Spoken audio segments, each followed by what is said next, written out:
World of Warcraft Legion in 3 minutes. A quick recap of everything important that happened during the expansion. After the defeat of Archimonde at Hellfire Citadel in Draenor, Gul'dan goes back to Azeroth and into the Vault of the Wardens, where he takes Illidan's imprisoned body. Maiev releases the Illidari in desperation after we find out what happened at the Black Temple. Illidan sent them to a demon world to take a keystone, while we defeated Illidan and the Wardens imprisoned the demon hunters when all they wanted was to save the universe from the Burning Legion. Yet, we farmed him for loot and wargraves. Gul'dan goes to the Tomb of Sargeras and opens a portal, starting the Legion invasion on Azeroth. The Burning Legion has returned. Magni returns and says that we need the Pillars of Creation to stop the demons, and Khadgar begins to research more about this at Dalaran, now teleported to the Broken Isles. The Alliance, Horde and Archer Crusade attack the Broken Shores. Tyrion dies in this attack and all the plebs get an artifact weapon and become leaders of their class halls. After getting close to the entrance of the tomb, the Horde is overrun and Vol'jin gets an infection. They retreat and so does the Alliance, but Varian sacrifices his life to save the Alliance and Gul'dan makes him go boom boom. You will be remembered as the king who sacrificed his life for nothing for the Alliance.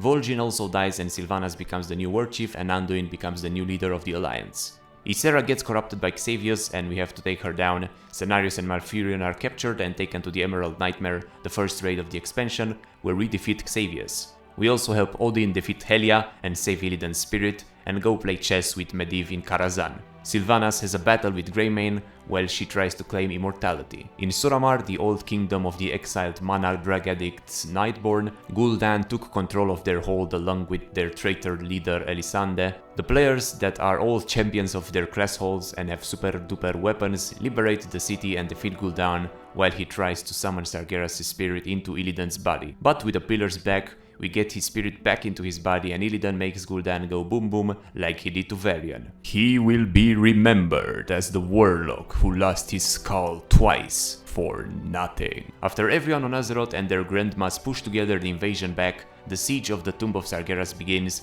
and the Legion presence on Azeroth is defeated with the death of Kil'jaeden again. This time probably for good because he teleported us near Argus in the Twisting Nether. Illidan uses this opportunity to open a rift to Argus, the planet showing up on the sky, and the assault for the Legion's home begins. Velen invites everyone to his new windy flying car to travel to Argus. The Army of the Light returns led by Turelion and Alleria, Sylvanas' sister, and she receives the power of the Void. Naru, Xera is saved and she tries to heal Illidan, but he likes his tattoos and his freedom, so he destroys her, claiming there is no chosen one. The final raid on Taurus is where the Titans are freed and the soul of Argus is defeated before destroying Azeroth.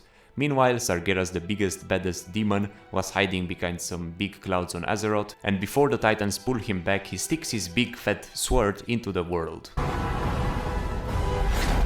Everyone returns home apart from Illidan, that remains to tell edgy jokes to Sargeras as torture. Since we had to somehow get rid of our artifact weapons, we use them to stop the corruption of the sword, and they get overloaded and eventually their powers are gone. The blood of the world erupts on the surface as crystals called azerite that have immense power. Gallywix discovers the stones and sends his goblins to mine them for gold. Later the Alliance discovers this, thus starting the battle for Azeroth. After fighting together the biggest legion of demons, we fight each other again for rocks.